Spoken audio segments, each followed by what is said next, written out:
There's basically three decisions that I think everybody makes in their life, that whether they're aware of it or not, moment to moment. Three decisions are: first, you gotta decide what to focus on. Every moment of your life, there's something grabbing your focus, and you don't experience life, you experience the part of life you focus on, right? What's wrong is always available, so is what's right? And there are different kinds of focus. And then the second decision you make about once you focus on something is, what does it mean? Is this the end or the beginning? If you think it's the end of a relationship, you're gonna behave different than it's the beginning, right? And so then the third decision is, what do I do? Which, whatever meaning you come up with creates the emotions, which affects what you do, and what you decide to do is leave our family.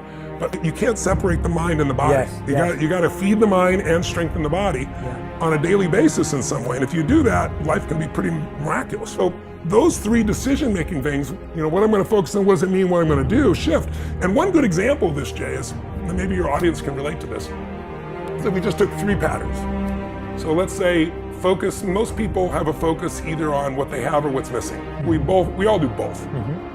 But what do you think most people focus on more often? What they have or what's missing? What's missing. That's right. Now, even achievers do that.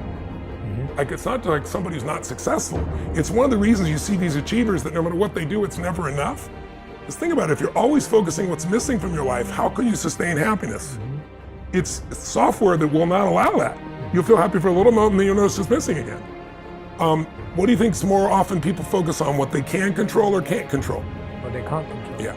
In my seminars, it's can control. That's why they go. I want to learn how to take control of my body or my finances or my business, whatever it is. So it's the opposite. But the average person, it's what they can't control. And with COVID, there's so much you can't control around you that people really sunk in that. Well, how's someone going to feel? Just everyone think about it.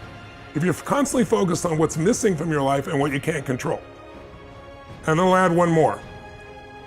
Do you focus more on the past, the present, or the future? We all do all three, but we tend to have one we focus more on. Where do you think more people focus? Past. That's right. And achievers focus on the future, and happy people on the present. So that, if you're going to be an achiever, the ideal is the present, so you experience it, anticipating the future, so you can shape your life, right? Yeah. But the past you can't change. So those changes in the beliefs and values change what they look moment to moment, change their experience of life.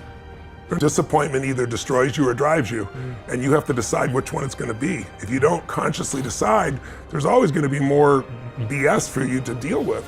It's hard to do just reading something or watching a couple of 20-minute or 15-minute or 5-minute little pieces on YouTube. Yeah. Those are great. They might inspire you, but a transformation requires immersion. It's like if you ask the average person, did you study a foreign language in school? Most people, oh yeah, high school, college, speak it. They don't. But if you turn around and you said, okay, what if you want to learn Italian, and I just took you to Rome and dumped you off for 6 weeks with no teacher, you're going to come back 6 weeks later speaking, Italian. So it's immersion. And if you want to master something, I think that's the thing most people don't do.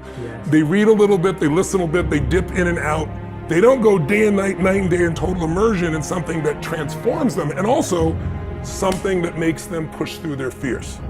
Because in the end, that's the only thing that stops me. Everybody's got a story. I didn't know this person. I don't have the resources. They have all the things they don't have. But if you're resourceful, you can get the money, you can get the time, you can get the energy, you can get anything you want. And you've got to get over your fear to be resourceful. So we do experiences that are so physiologically profound that those fears do not stop you anymore. And that's how we get people to get, 10 years later, they're still transformed from an experience that was one weekend.